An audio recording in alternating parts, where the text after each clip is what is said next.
Hello थ्रियन family, कैसे हो आप सब। आई होप कि आप सभी लोग एकदम बढ़िया होगे और आप सभी लोग को एकदम बढ़िया होना भी चाहिए। तो आप लोग के लिए दो गुड न्यूज़ है।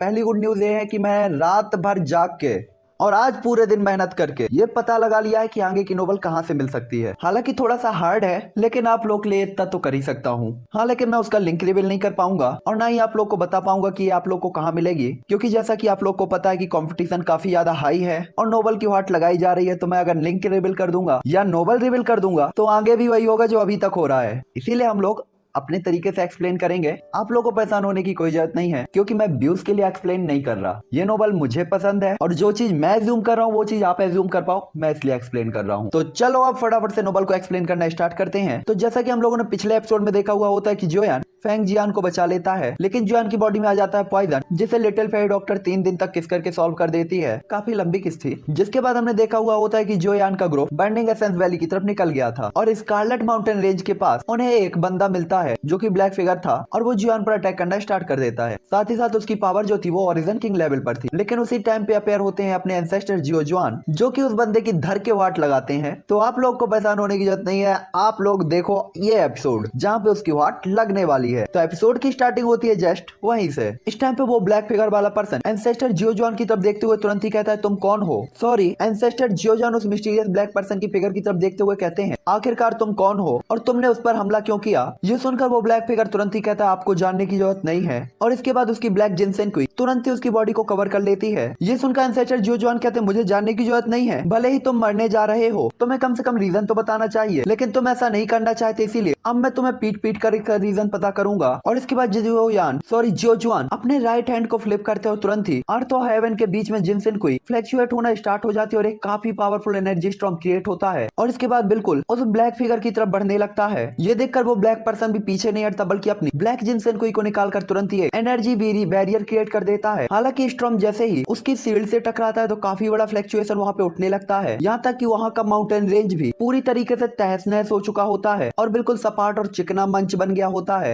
जोयान और उसका ग्रुप पीछे खड़ा हुआ ये फाइट देख रहा होता है और काफी ज्यादा शॉक होते हैं। उन्हें भरोसा नहीं हो रहा था कि जियो जुआन ओरिजिन किंग लेवल के एक्सपर्ट होंगे और उन्हें पता था कि अगर जियो जुआन उनके साथ रहे तो उन्हें एक्सट्रीम साउथ में किसी से भी डरने की जरूरत नहीं है। हालांकि तभी लुओजिन कहता है जोयान आखिरकार वो कौन है। तभी जोयान कहता है वो मेरे एंसेस्टर्स हैं। जोयान की बात को सुनकर लुओजिन एकदम सरप्राइज रह जाता है। हालांकि उसे पता था कि अगर जोयान ने कहा है तो वो मजाक तो नहीं करेगा, लेकिन फिर भी वो जोयान से कहता है मैं कहता हूँ कि भले ही वो ओरिजिन किंग लेवल के एक्सपर्ट हैं, मुझे अभी भी ट्रस्ट नहीं हो रहा कि आप अपने ईगो के साथ भी किसी अननोन पर्सन को अपना एंसेस्टर कहेंगे। लुओजिन की बात को सुनकर तो जोयान दंग रह जाता है, जबकि वाई हुआ हंसना स्टार्ट कर देता है। जहाँ तक लिटिल फेरी की बात थी तो वो इतनी आसानी से इस बात पे ट्रस्ट करने के लिए रेडी ही नहीं थी, बस उसके दिल में एक ही थॉट था। तभी भाई हुआ भी कहता है जोयान मुझे मत बताओ कि ये वही हैं। और भाई हुआ की बात को सुनकर लिटिल फेरी डॉक्टर भी जोयान की काफी क्यूरियस फेस इंप्रेशन को देखने लगती है। तभी जोयान कहता है हाँ वास्तव में मैं सक्सेसफुल हुआ। इस टाइम पे जोयान को पता था यहाँ पे सब एक ही ग्रुप के हैं, तो किसी से भी कुछ भी छुपाना जरूरी नहीं था। जोयान की बात को सुनकर भाई हुआ और लिटिल फेरी डॉक्टर रिलैक्स करते हैं, क्योंकि उन्हें वास्तव में उम्मीद नहीं थी कि जोयान सक्सेसफुल होगा। आखिरकार जो पर्सन उनके सामने था वो डुइक्वी कॉन्टिनेंट का सुपर एक्सपर्ट था और इनमें से किसी को भी उम्मीद नहीं थी कि वास्तव में उन्हें बिल से रिवाइव किया जा सकता है। हालांकि लुओजिन अभी भी कंफ्यूज होता है। तब जोयान कहता है वो वास्तव में मेरे एंसेस्टर है और उनका नाम जियो जुआन है और वो मेरी लाइफ के सबसे इंपॉर्टेंट पर्सन में से एक है। ये सुनकर लुओजिन तुरंत ही अपना सिर हिलाता है और फिर कहता है अगर ऐसा है तो। और इसके बाद अचानक उसकी आंखें साइन होती हैं। आखिरकार उस टाइम पे ओल्ड लुओ ने उसे बताया था कि जियोयान की बॉडी के अंदर एक सोल है और अब उसे लगता है कि वो शायद एंसेस्टर जियो जुआन ही थे। हालांकि इस टाइम पे जियो जुआन के बारे में ये सभी लोग बात कर रहे होते हैं, तो वहाँ पे उन दोनों के बीच की फाइट भी काफी ज्यादा तेजी से बढ़ती जा रही थी। हालांकि तभी वो बंदा कहता है ग्रेट दाओ सॉलिडिफिकेशन डेविल ट्रेबुलेशन आर्मर, और इसके बाद पर्पल ब्लैक कलर की एनर्जी उसकी पूरी बॉडी में छा जाती है और एक आर्मर को क्रिएट कर देती है। साथ ही इस टाइम पे जो उसकी ओरिजिन कोई थी उसका एट्रीब्यूट पॉइजन था और इसीलिए उसका जो ग्रेट दाव था वो भी पॉइजन था, जिसके कारण अगर उसकी पावर कम भी होती थी तो उसका एनिमी कभी भी उसे हल्के में नहीं लेता था। लेकिन इस टाइम पे जो जुआन के पावरफुल और दबंग अटैकों के सामने उसका पॉइजन पूरी तरीके से बेअसर था, क्योंकि वो पॉइजन फॉग जैसे ही फैलती तो जो जुआन के दूर से ही गायब हो जाती थी और उनके पास तक नहीं पहुंच पाती थी, क्योंकि इस टाइम पे उनकी जिनसेन को उसकी बॉडी की प्रोटेक्शन कर रही होती है। ये सुनकर वो ब्लैक पर्सन तुरंत ही कहता है, डैम इट, मुझे विश्वास नहीं हो रहा, क्योंकि मेरा पॉइजन तुम्हें नहीं छू सकता, तो मैं इसे खुद करूंगा। और इसके बाद वो तुरंत ही एंसेस्टर की तरफ देखते हुए कहता है, ऐसा लगता है आपके पास अभी भी ग्रेट दाव पावर नहीं है। भले ही आपकी जिनसेन कोई पावरफुल हो, लेकिन आप अपनी पावर के साथ मेरे ग्रेट दाव के आर्मर को नहीं तोड़ पाएंगे। इस टाइम पे उसने फील किया था कि एंसेस्टर जियो जुआन के जो अटैक है वो उसके आर्मर को नहीं तोड़ पा रहे हैं, इसीलिए थोड़ा सा ईगोफुल हो जाता है ये बंदा। साथ ही उसे ये भी पता था कि एंसेस्टर जियो जुआन की बॉडी में अगर एक बार उसने पॉइजन को इंजेक्ट कर दिया तो उन्हें हराने का भी कुछ चांस उसके पास होगा। और इसके बाद वो तुरंत ही कहता है, मरो, और उसकी बॉडी में काफी सारे कांटे निकलते हैं और वो एंसेस्टर जियो जुआन की तरफ बढ़ने लगता है। हालांकि वो एंसेस्टर जियो जुआन से टकराने ही वाला था, लेकिन तभी उनकी बॉडी से गोल्डन कलर की लाइट निकलने लगती है जो कि एंसेस्टर की पूरी बॉडी को कवर कर लेती है। ये देखकर तो ब्लैक पर्सन के पूरे फेस इंप्रेशन ही बदल जाते हैं, क्योंकि उसने नहीं सोचा था कि इनके पास ऐसा कोई भी तरीका होगा। हालांकि तभी एंसेस्टर जियो जुआन कहते हैं, स्काई प्रिजन फॉर्मेशन एक्टिवेट, और इतना कहते ही ब्लैक पर्सन के नीचे अचानक ही गोल्डन लाइट चमकती है और उसके आसपास तुरंत ही एक प्रिजन क्रिएट हो जाता है। और इसके बाद एंसेस्टर जियो जुआन तुरंत ही कहते हैं, किंग मूसरॉड आर्ट हेवनली स्ट्राइक फ्लैश, और इसके बाद अचानक ही फॉर्मेशन से गोल्डन कलर की एक स्वॉर्ड निकलती है जो कि उस मिस्टीरियस पर्सन के आर्मर से जाकर टकराती है और आर्मर की धज्जियां उड़ा देती है। और ये फाइट आधे घंटे से भी कम के टाइम पे तुरंत ही खत्म हो गई थी और ब्लैक कलर का पर्सन हार गया होता है। जिसके बाद एंसेस्टर कहते हैं, आप मुझे बता सकते हैं कि आप कौन है। हालांकि तभी उन्हें उसकी चेस्ट पर एक स्कॉर्पियन का टैटू दिखाई देता है। ये देखकर जॉन तुरंत ही कहता है, 10,000 स्कॉर्पियन सेक्ट से कोई। जिसके बाद जॉन समझ जाता है कि उसने उनका प्लान खराब किया था, तो हो सकता है वो इसीलिए उसे मारने आए हो। हालांकि वो बंदा तुरंत ही कहता है, पूफू, और मुझे सेक्ट लीडर ने इस बंदे को मारने का ऑर्डर दिया था। जॉन जैसे ये सुनता है तो काफी ज्यादा सीरियस हो जाता है, क्योंकि जो यान को लग रहा था कि ये सब माओ जून की वजह से होना चाहिए और माओ जून ने ही जाकर 1000 स्कॉर्पियन सेक्ट के सेक्ट मास्टर को ये बताया होगा। लेकिन तभी जॉन को पता भी चलता है कि आखिरकार तीनों ही सेक्ट काफी ज्यादा दूर दूर है और माओ जून इतनी जल्दी तो वहाँ पहुँच नहीं सकता, जिसका मतलब था कि यह पर्सन पहले से ही उसका पीछा कर रहा था। और इसके बाद लुओजिन तुरंत ही अपना सिर हिलाता है, जिसके बाद जोयान तुरंत ही कहता है, तुम्हारे सेक्ट मास्टर मुझे क्यों मारना चाहते हैं। तभी वो मिस्टीरियस पर्सन चेफू तुरंत ही कहता है, मैं नहीं जानता, मैं केवल तुम्हें मारने के लिए यहाँ पे आया हूँ, मुझे किसी दूसरी बात से कोई फर्क नहीं पड़ता। हालांकि चेफू इस टाइम पे एंसेस्टर जोजुआन की फॉर्मेशन के अंदर था और उसे पता था कि वो इससे बाहर नहीं निकल सकता, इसीलिए वो बेकार की मेहनत भी नहीं करता और सब कुछ सच सच बताने लगता है। हालांकि काफी देर की पूछताछ के बाद जब जोयान को कुछ भी जरूरी नहीं मिलता तो वो काफी ज्यादा उदास होता है। साथ ही जोयान को इसके पीछे का भी रीजन नहीं पता था और इस टाइम पे उस बंदे के ऊपर चाहे कितना भी प्रेशर क्यों ना डाला हो एंसेस्टर जोजुआन ने, उसने कुछ भी नहीं बताया था। इसीलिए जोयान कहता है, धिक्कार है, अब हमें इसे मार देना चाहिए, आखिरकार ये ओरिजिन किंग लेवल का बंदा है और अगर आज हम इसे मार देते हैं तो 10,000 स्कॉर्पियन सेक्ट के लिए ये काफी बड़ा नुकसान होगा। हालांकि जोयान की बात तो सुनते हैं, लेकिन हेल्पलेस तरीके से स्माइल करते हुए अपनी जिनसेनकुई को वापस अपनी बॉडी के अंदर लेने लगते हैं। ये देखकर जोयान तुरंत ही कहता है, एंसेस्टर आप क्या कर रहे हो। जोयान ने देखा था कि जोयान ने फॉर्मेशन को धीरे धीरे गायब कर दिया था। तभी एंसेस्टर कहते हैं उसे जाने दो और इसके बाद जोयान के कंधे पर हाथ रखते हैं। हालांकि इस टाइम पे जोयान का मन तो नहीं होता, लेकिन एंसेस्टर जोयान ने कहा था इसीलिए जोयान इस टाइम पे कुछ भी नहीं करता। हालांकि तभी वो मिस्टीरियस पर्सन एंसेस्टर जोयान की तरफ देखते हुए कहता है, तुम्हारा नाम क्या है। तभी एंसेस्टर स्माइल करते हुए कहते हैं, जोयान। ये सुनकर वो बंदा कहता है, मुझे याद रहेगा कि आज की लड़ाई अभी भी खत्म नहीं हुई है। तभी जुआन भी कहते हैं, मैं भी यही सोचता हूँ। हालांकि वो तुरंत ही कहता है, आपके पास ग्रेट दाव की एनर्जी क्यों नहीं है। उसने फील किया था कि एंसेस्टर जोयान काफी एक्स्ट्रा ऑर्डिनरी पर्सन है, फिर भी उसे उनकी बॉडी के अंदर ग्रेट दाव पावर बिल्कुल भी सेंस नहीं हुई थी। हालांकि उसके क्वेश्चन पे एंसेस्टर जोयान सिर्फ स्माइल करते हैं और कुछ नहीं कहते। ये देखकर माफू भी जोयान की तरफ देखता है तो अपना जोयान भी कहता है, जियोयान। और जोयान के नाम को सुनकर वो काफी सरप्राइज होता है कि वो भी उसी तरीके से नकल कर रहा है जैसे उसके एंसेस्टर ने किया था। हालांकि तुरंत ही वो साउथ डायरेक्शन की तरफ उड़ जाता है पीछे घूमकर और 2 बार तक यही नाम दोहराता है। उसके चले जाने के बाद एंसेस्टर जोयान तुरंत ही जोयान की तरफ देखते हैं और कहते हैं, छोटे साथी बुरा नहीं है, मैंने तुम्हें कुछ टाइम से नहीं देखा, लेकिन तुम्हारी तो पावर काफी एक्स्ट्रा ऑर्डिनरी लेवल पर पहुंच चुकी है, साथ ही ये काफी ज्यादा ठोस भी है, जिसके कारण फ्यूचर में तुम्हें काफी लाभ होगा। उनकी बात को सुनकर जोयान स्माइल करता है और इसके बाद कुछ सोचने के बाद कहता है, एंसेस्टर क्या आपकी सोल पावर पूरी तरीके से ठीक हो गई। ये सुनकर वो तुरंत ही स्माइल करते हुए कहते हैं, ये न केवल ठीक हुई है बल्कि पहले से काफी ज्यादा पावरफुल है। प्रेजेंट टाइम पे मैं शायद 5 स्टार ओरिजिन किंग लेवल पर हूँ। ये सुनकर तो जोयान काफी ज्यादा चौंक जाता है। आखिरकार 5 स्टार ओरिजिन किंग का मतलब वो फैंग कबीले के फैंग ची से भी काफी ज्यादा पावरफुल थे और एक्सट्रीम साउथ में अब उन्हें किसी से भी डरने की जरूरत नहीं थी। हालांकि तभी एंसेस्टर जोयान स्माइल करते हैं और कहते हैं, इसके अलावा मेरी सोल पावर पहले ही रैंक 7 पर पहुंच चुकी है। ये सुनकर तो जोयान और लुओजिन दोनों के फेस इंप्रेशन काफी ज्यादा चेंज होते हैं और उनके चेहरों पे सदमा साफ साफ देखा जा सकता था। जिसके बाद जोयान तुरंत ही कहता है, रैंक 7 के फॉर्मेशन मास्टर, इस लेवल के किसी पर्सन को तो ओरिजिन सेक्ट लेवल का भी पर्सन हल्के में नहीं लेगा। जोयान की बात को सुनकर एंसेस्टर जोयान स्माइल करते हैं, लेकिन वो थोड़ा सा उदास होते हैं और इसके बाद कहते हैं, इसके बारे में ज्यादा मत सोचो, आखिरकार ये उतना आसान नहीं जितना आप सोचते हैं। रैंक 7 की फॉर्मेशन इतनी ज्यादा इजी नहीं होती जितना आप सोचते हैं। इन्हें क्रिएट करना काफी कठिन होता है। साथ ही रैंक 7 की फॉर्मेशन को क्रिएट करने के लिए फॉर्मेशन प्लेट की भी यूज करनी पड़ती है, वरना इन्हें कंडेंस करने के लिए जिस एनर्जी का यूज करना पड़ता है वो काफी ज्यादा होती है। साथ ही टाइम भी काफी ज्यादा लगता है। उनकी बात से जुआन भी समझ जाता है। आखिरकार उन्हें त्यांजू का इनहेरिटेंस मिला था और त्यांजू रैंक 6 का फॉर्मेशन मास्टर था, इसीलिए जो जुआन को जितना पता था वो केवल रैंक 6 के फॉर्मेशन मास्टर तक ही था। साथ ही एक हाई लेवल की फॉर्मेशन के लिए आपकी पावर भी काफी ज्यादा होनी चाहिए। हालांकि जो जुआन एक्सट्रीम साउथ में तो काफी पावरफुल थे, लेकिन ये पावर अभी भी इतनी नहीं थी कि वो हाई रैंक की एक फॉर्मेशन को कंडेंस कर सके।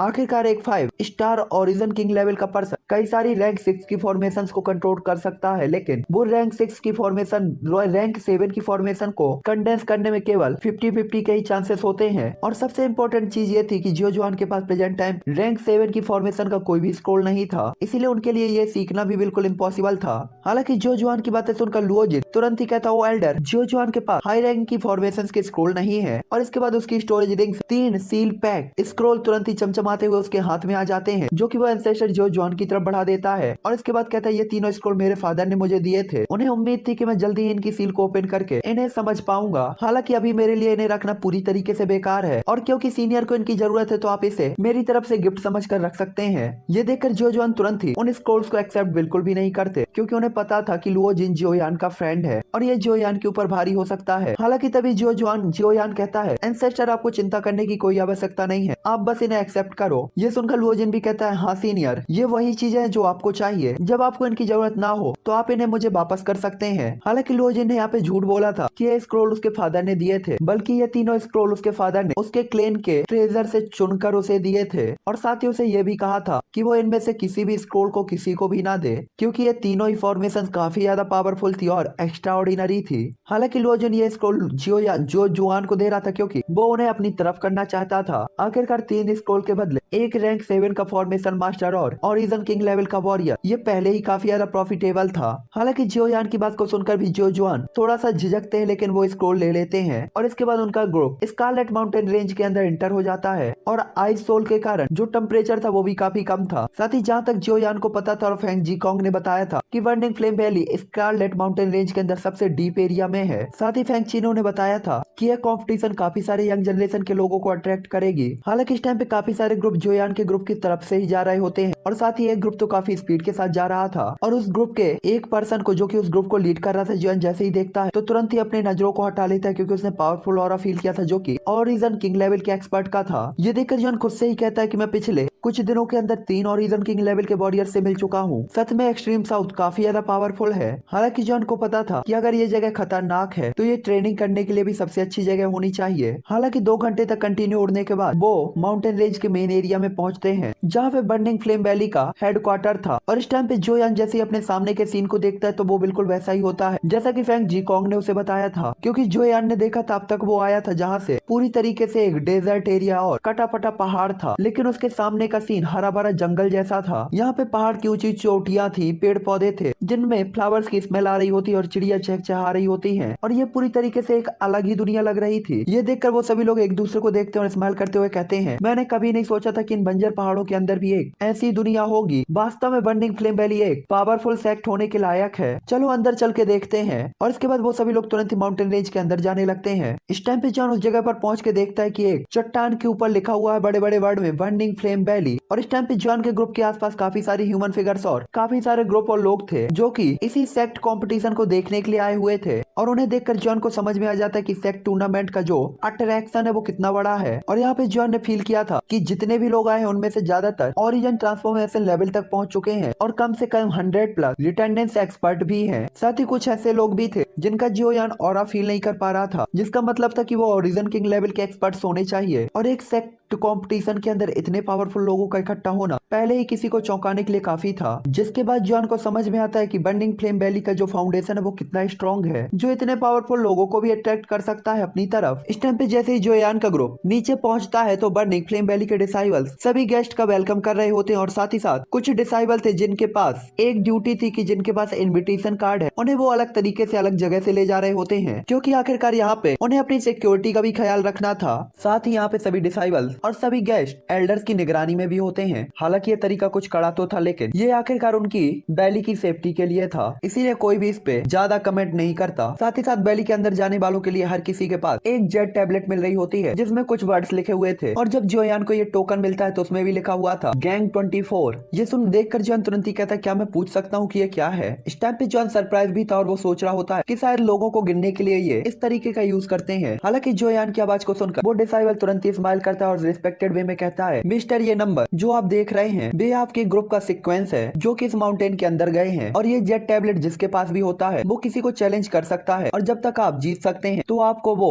प्राइज मिलेगा जो कि हमारे एल्डर्स ने डिसाइड किया है। ये सुनकर जोयान भी अपना सिर हिला देता है। हालांकि तभी वो बंदा कहता है, हालांकि यहाँ पे काफी सारे लोग हैं जो कि यहाँ पे चैलेंज जरूर देंगे, और आपके पास जो टैबलेट है उसके अकॉर्डिंग आप 700वें नंबर पर हैं, 700 नंबर पर, और आप 500 के नीचे किसी को भी चैलेंज कर सकते हैं, और अगर आप एक बार जीतते हैं तो आप 500 के ऊपर किसी को भी चैलेंज कर सकते हैं, लेकिन अगर आप हार जाते हैं तो आपको जितने भी प्राइज दिए जाएंगे वो सभी जब्त कर लिए जाएंगे। ये सुनकर जोयान दंग रह जाता है कि सेक्ट कंपटीशन के अंदर चैलेंज देने वालों के लिए भी रैंकिंग सिस्टम था। हालांकि जोयान को पता था कि उनके सेक्ट के रूल हैं, इसीलिए जोयान ज्यादा इनमें दखल अंदाजी नहीं करता। साथ ही जोयान को पता था कि इससे बर्निंग फ्लेम वैली के डिसाइबल्स का ही प्रॉफिट होना है, क्योंकि आखिरकार कोई अगर किसी को चैलेंज करेगा तो वो भले ही प्राइज को जीत जाए, लेकिन ऑब्वियसली वो अपने से आगे वाले को भी चैलेंज करेगा, और हारने के बाद ये सभी प्राइजेस से बर्निंग फ्लेम वैली में देने होंगे जो कि उनके डिसाइबल्स के काम ही आएंगे। हालांकि जोयान का ग्रुप वहां से निकलता है और तुरंत ही मेन चौराहे पर पहुंचता है जहाँ पे सेक्ट कॉम्पिटिशन को ऑर्गेनाइज किया जाना था, और ये मैदान पूरी तरीके से काफी सारे लोगों से भरा हुआ होता है, और इस मैदान के चारों तरफ काफी सारी चेयर्स थी। हालांकि जोयान का ग्रुप जैसे ही वहाँ पे पहुंचता है तो एक ओल्ड पर्सन जो कि रेड कलर के कपड़े पहने हुए था तुरंत ही उनकी तरफ आता है, और वो जोयान के ग्रुप को देखकर तुरंत ही कहता है, वेलकम, आप सभी लोगों को मेरी बर्निंग फ्लेम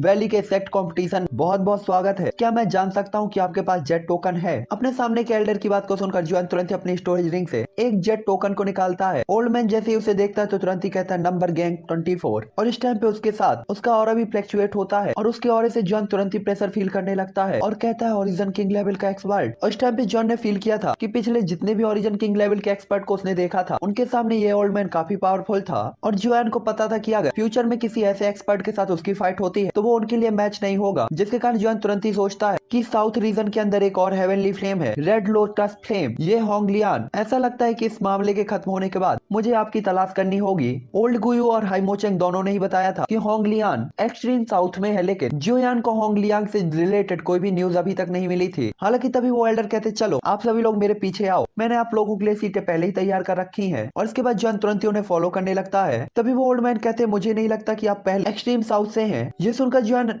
हैरान भी होता है कि आखिरकार ये ओल्ड मैन ऐसा क्वेश्चन क्यों कहेगा, इसलिए जोयान कहता है, एल्डर आप ऐसा क्यों कह रहे हैं? ये देखकर एल्डर तुरंत ही कहते हैं, मैं देख सकता हूँ छोटे साथी कि आपकी एज तो काफी कम है, लेकिन आपका जो कल्टीवेशन है वो काफी ज्यादा एक्स्ट्राऑर्डिनरी है। उसकी एज कम नहीं है कक्का, उसकी एज के उसके लड़के बच्चे हो चुके हैं। ये साला अब तक जवान कैसे, मैं ये सोच रहा हूँ। Oh sorry, life is red flame भाई, वो एज ही नहीं बढ़ने दे रही इसकी। चलो आगे। वो एल्डर तुरंत ही जोयान की तरफ देखते हुए कहते हैं, छोटे साथी अगर मैं गलत नहीं हूँ तो आपके पास फायर एट्रीब्यूट होना चाहिए, और आप फायर एट्रीब्यूट के कल्टीवेटर हैं, है ना? उनकी बात को सुनकर जोयान तुरंत ही अपना सिर हिला देता है। ये सुनकर वो एल्डर तुरंत ही कहते हैं, फायर एट्रीब्यूट और जिनका कल्टीवेशन इतना एक्स्ट्राऑर्डिनरी हो और वो एक्सट्रीम साउथ का हो, और अगर उसे मैं ना जानूं ये पॉसिबल ही नहीं है, क्योंकि मैं यहाँ पे सभी को जानता हूँ, और यही एक रीजन है कि मैं आपसे ऐसा पूछ रहा हूँ कि आप एक्सट्रीम साउथ के नहीं है। उन ओल्ड मैन की बात को सुनकर जोयान तुरंत ही अपने दिल में समझ जाता है कि ये कितने ज्यादा बुद्धिमान और होशियार हैं। ये सुनकर जोयान तुरंत ही कहता है, सीनियर आप सही हैं, और इसके बाद तुरंत ही अपने हाथों को आगे बढ़ाते हुए उन्हें ग्रीट करता है। और जोयान की हरकत हर किसी का ध्यान अपनी तरफ अट्रैक्ट करती है। तभी वो ओल्ड मैन भी स्माइल करते हुए जोयान की तरफ हाथ बढ़ाते हैं और कहते हैं, बुरा नहीं है छोटे साथी, क्या आप मेरी बर्निंग फ्लेम वैली में शामिल होना चाहेंगे? अगर आप शामिल होने चाहते हैं तो मैं आपको तुरंत ही डिसाइबल बनाने के लिए एग्री हूँ। ये सुनकर तो जोयान तुरंत ही हैरान हो जाता है, लेकिन कहता है, माफ करें एल्डर, लेकिन जूनियर के पास पहले ही एक मास्टर है। ये सुनकर एल्डर हेल्पलेस तरीके से स्माइल करते हैं, इसके बाद जोयान की तरफ देख और कहते हैं, मैं जुआन हुआ हूँ इस सेक्ट के ग्रैंड कंपटीशन में रिसेप्शन एल्डर के तौर पर। अगर आपके पास कोई भी मामला हो तो आप आ सकते हैं और मुझे ढूंढ सकते हैं। और इतना कहने के बाद उठकर जाने लगते हैं। तभी जोयान खड़ा होता है और ग्रीट करते हुए कहता है, जूनियर जोयान। ये सुनकर एल्डर तुरंत ही कहते हैं, जोयान बुरा नाम नहीं है। और इसके बाद रुककर जोयान को देखते हैं और स्माइल करके फिर वापस चले जाते हैं। जुआन हुआ के चले जाने के बाद लगातार 4 से 6 घंटे तक लोग आते रहते हैं और वो जो पैलेस होता है भरता जाता है और इस टाइम पे उस प्लाजा की आधे से ज्यादा सीटें पहले ही भर चुकी होती हैं। जिसके बाद पत्थर के मंच से अचानक ही एक आवाज आती है और इसके बाद वो मंच धीरे धीरे ओपन होता है और उससे काफी सारे पिलर्स निकलते हैं जिसमें काफी सारी मिस्टीरियस प्रिंट्स खुदी हुई होती हैं और उनसे गोल्डन लाइट निकल रही थी। जिसके बाद सेक्ट कंपटीशन में पार्टिसिपेट करने वाले डिसाइबल उस प्लाजा के अंदर एंटर होते हैं और पुराने जमाने के एल्डर के कुछ भाषण के बाद आधिकारिक तौर पर कंपटीशन स्टार्ट होता है। हालांकि जॉन को ये प्रोसीजर काफी ज्यादा बोरिंग लग रहा था, लेकिन वो इस टाइम पे एल्डर्स की तरफ देखता है जो कि सीट पे बैठे हुए थे और जुआन हुआ भी वहाँ पे थे जिससे वो पहले मिला था। हालांकि जोयान को वहाँ पे बैली मास्टर अभी भी नहीं दिखाई देते। हालांकि जोयान की नजरों को भापते हुए कुछ एल्डर्स की नजरें जोयान की तरफ जाती है। ये देखकर जोयान तुरंत ही चौंक जाता है और अपनी नजरों को हटाता है। तभी लुओजिन कहता है उन्हें मत ढूंढो, बैली मास्टर अभी यहाँ नहीं है। ये सुनकर जोयान कहते यहाँ नहीं है, फिर हमें क्या करना चाहिए? आखिरकार उन्हीं के पास तो कोर कैप्चरिंग बॉडी मिल्क है और अगर वो यहाँ नहीं है तो मैं उनसे कैसे मिल सकता हूँ? तभी लुओजिन कहता है मैंने यहाँ के एक डिसाइबल से पूछा था, बैली मास्टर इस कंपटीशन में अभी पार्टिसिपेट नहीं करेंगे, लेकिन जब टोटल 50 डिसाइबल बचेंगे तब वो इस फाइट को देखने के लिए यहाँ पर आएंगे और ये उनके लिए मोटिवेशन माना जा सकता है। ये सुनकर जुआन कहता है 1000 डिसाइबल्स में से केवल 50 को देखना, क्या ये कुछ गलत नहीं है? ये सुनकर लुओजिन कहता है हाँ, ये थोड़ा गलत तो है, लेकिन इसमें सबके अलग अलग थॉट है। कुछ लोगों का मानना है कि बर्निंग फ्लेम वैली ऐसा करके न केवल स्टूडेंट को पावरफुल करना चाहती है ताकि वो ढंग से कंपटीशन में फाइट करे और साथ ही साथ वो चाहती है कि अपने बिहेवियर को भी कंट्रोल करना सीखे, क्योंकि अगर कोई खुद को कंट्रोल नहीं कर सकता तो वो पावरफुल कैसे बन सकता है? आखिरकार केवल हार्ड वर्क करके ही आप पावरफुल बन सकते हैं। देख रहे हो भाई लोग, बंदे ने ट्रेजर खा खा के अपनी पावर बढ़ाई है और यहाँ पे ज्ञान दे रहा है कि हार्ड वर्क करके ही पावर मिलेगी। वाह वाह वाह वाह। हालांकि तभी जॉन कहता है फिर जब सेक्ट कंपटीशन के अंदर 50 डिसाइबल बचेंगे तो बैली मास्टर उसमें पार्टिसिपेट करेंगे और उस टाइम पे मैं। हालांकि तभी लुओजिन कहता है ज्यादा मत सोचो, बैली मास्टर से मिलना इतना भी आसान नहीं है। आखिरकार यहाँ पे कौन सा ऐसा पर्सन है जो कि बैली मास्टर से नहीं मिलना चाहता? लेकिन क्या आपको लगता है कि ये इतना ज्यादा इजी होगा? उसकी बात को सुनकर जोयान, जिसके दिल में अभी उम्मीद जागी थी, पलक झपकते उसमें ठंडा पानी पड़ जाता है। हालांकि तभी लुओजिन कहता है बर्निंग फ्लेम वैली के बैली मास्टर से मिलना इम्पॉसिबल नहीं है, खास तौर पर इस टाइम पे जब ये सेक्ट कंपटीशन है। उनसे मिलना और भी ज्यादा इजी है जब तक। और इतना कहने के बाद लुओजिन अचानक से रुक जाता है और इसके बाद जोयान की तरफ देखते हुए अपने दांत निकाल कर हंसता है और फिर कहता है जब तक आप चैंपियन को हराने में कैपेबल हैं और इसके बाद आपको उनसे मिलने की कोई जरूरत नहीं, बैली मास्टर खुद आपसे मिलने के लिए आएंगे। ये सुनकर जोयान कहता है लेकिन, और इसके बाद इस टाइम पे जोयान को पता होता है कि इस कंपटीशन को जीतना इतना भी इजी नहीं होगा, क्योंकि जोयान को पता था कि इनके पास कम से कम 10+ ओरिजिन किंग लेवल के भी डिसाइबल होने वाले थे। हालांकि तभी लुओजिन कहता है घबराने की कोई जरूरत नहीं है, ओरिजिन किंग लेवल का कोई भी डिसाइबल इस कंपटीशन में पार्टिसिपेट नहीं करेगा। इसमें केवल ओरिजिन रिटर्नेस लेवल की लेट स्टेज तक के ही वॉरियर रहेंगे और मुझे लगता है कि आप अपने इक्वल लेवल के वॉरियर्स को तो हरा ही सकते हैं। लुओजिन की बात को सुनकर जोयान की जो बेचैनी होती है धीरे धीरे शांत होती है, क्योंकि जब तक इक्वल लेवल की बात थी तब तक जोयान आसानी से जीत सकता था और हरा भी सकता था।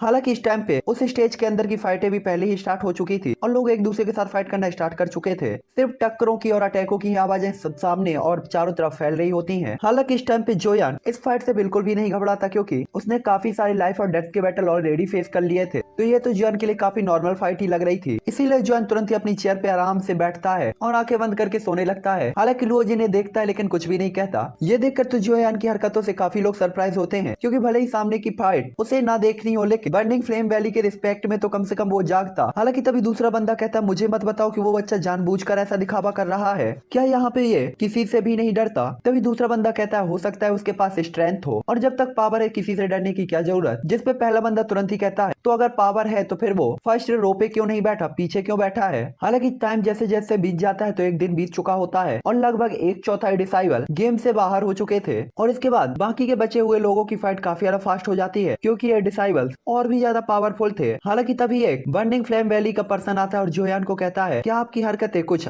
गलत नहीं लग रही? हालांकि तभी लुओजिन, लिटिल फेरी डॉक्टर और सभी लोग तुरंत ही उसके पास आते हैं उसे रोकने के लिए, लेकिन वो देखता है कि ये सभी लोग ओरिजिन ट्रांसफॉर्मेशन लेवल के एक्सपर्ट थे, इसीलिए वो पूरी तरीके से इग्नोर करके जोयान की कॉलर पकड़ लेता है। हालांकि तभी आवाज आती है बिना किसी इजाजत के किसी की नींद में खलल डालना अच्छी आदत नहीं है, और इसके बाद अचानक ही वो बढ़ता हुआ हाथ हवा में ही रुक जाता है, जो देखकर वो पर्सन तुरंत ही काफी ज्यादा चौंक जाता है और इसके बाद जोयान का हाथ तुरंत ही उससे जाकर टकराता है और एक दबी हुई कढ़ाई के साथ उसकी बॉडी का क्लॉथ तुरंत ही डिस्ट्रॉय हो जाता है। और ये देखकर कुछ रिटर्न लर्निंग एक्सपर्ट तुरंत ही उसी डायरेक्शन की तरफ देखते हैं और इसके बाद वो जोयान को देखते हैं जिसने ऐसा किया था, तो वो काफी ज्यादा शॉक होते हैं। हालांकि जोयान के ऐसे अटैक से बर्निंग फ्लेम वैली के उस डीकन की रिपोर्टेशन पे क्वेश्चन मार्क बन गया था, इसीलिए वो एक बार फिर से अपनी स्पीड का यूज करके जोयान की तरफ अटैक करने के लिए जाता है। और इस टाइम पे आसपास के डिसाइबल और लोग तुरंत फाइट को इग्नोर करके जोयान की फाइट देखने लगते हैं। हालांकि जैसे ही उसका अटैक आने वाला था कि जोयान काफी अजीब तरीके से उसके अटैक को डॉच करके अपने हाथ को उल्टा ही उसकी चेस्ट पे मारता है, जिससे उड़ते हुए वो काफी दूर तक जाकर गिरता है। हालांकि इससे उसे चोट तो नहीं आई थी, लेकिन ये बताने के लिए काफी था कि वो जोयान के लिए मैच नहीं होने वाला है। और इस टाइम पे जोयान के इस हरकत ने बर्निंग फ्लेम वैली के कुछ एल्डर्स और डीकन्स का ध्यान अपनी तरफ अट्रैक्ट किया था। हालांकि तभी कुछ गार्ड जोयान की तरफ देखते हुए कहते हैं ये बच्चा काफी ज्यादा ईगोफुल है। और इसके बाद वो गार्ड गुस्से में जोयान की तरफ बढ़ने लगे थे, लेकिन तभी एक पर्सन उन्हें रोक देता है और इसके बाद वो कहता है हुगो जी की हालत पहले ही ऐसी हो चुकी है, आपके जाने का क्या फायदा, भले ही आप उसे हरा सकते हैं लेकिन दूसरे केवल आप पर हंसेंगे ही, इसीलिए मुझे जाने दो। और इतना कहने के बाद वो युवक जोयान की तरफ चलने लगता है और यहाँ तक कि सेक्ट के कुछ एल्डर्स को भी उसे चेहरा देना पड़ता था, तो फिर गार्ड की तो कहने की बात ही अलग थी,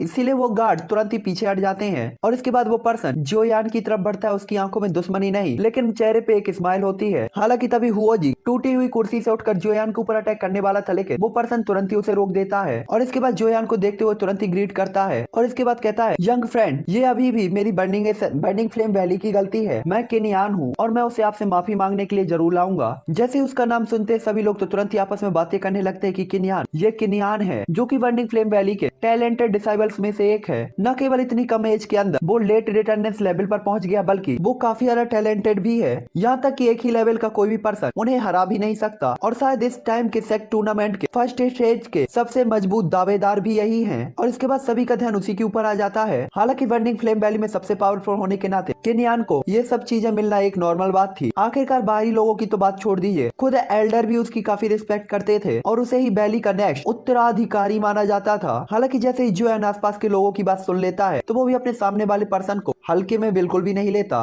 क्योंकि अगर ये एक ही लेवल के फाइटर्स को काफी आसानी से हरा सकता था तो जोयान की पावर तो ऑब्वियसली उससे कम थी। इसीलिए जोयान भी तुरंत स्माइल करते हुए अपने हाथों को जोड़ता है और केनियान की तरफ देखता है। हालांकि तभी हुओ जी कहता है आप बहुत पोलाइट हैं, मैं भी पहले गलत था, इसीलिए कृपया मुझे भी माफ कर दे। हालांकि इस टाइम पे उसके दिल में नाराजगी थी, लेकिन केनियान के होते हुए वो यहाँ पे कुछ भी नहीं कर सकता था। हालांकि तभी हुओ जी की तरफ देखते हुए केनियान स्माइल करता है, उसके बाद जोयान की तरफ देख के कहता है मैंने देखा कि मिस्टर जोयान का अटैक काफी पावरफुल था, तो मैं सरप्राइज हूँ कि क्या मिस्टर जोयान भी सेक्ट कंपटीशन में पार्टिसिपेट करना चाहते हैं। हालांकि मुझे जो पता है मिस्टर जोयान के हाथ में जो टोकन है वो गैंग 24 का लगता है, तो आप मेरे सेक्ट के अंदर 500 रैंक के नीचे के किसी भी डिसाइबल को चूज कर सकते हैं। तभी जोयान कहता है मुझे 500 के पहले रैंक वाले लोगों पे ज्यादा दिलचस्पी है। ये देखकर तो काफी सारे डीकन और एल्डर्स काफी नाराज भी होते हैं कि जोयान उनके डिसाइबल्स को काफी वीक समझता है। हालांकि तभी केनियान जोयान की तरफ देखते हुए कहता है मिस्टर जोयान, अगर आप हमारी बर्निंग फ्लेम वैली के सेक्ट कंपटीशन में पार्टिसिपेट करना चाहते हैं तो मैं काफी ज्यादा एक्साइटेड हूँ और मैं सीधा ही अब आपसे ग्राउंड के अंदर मिलूंगा।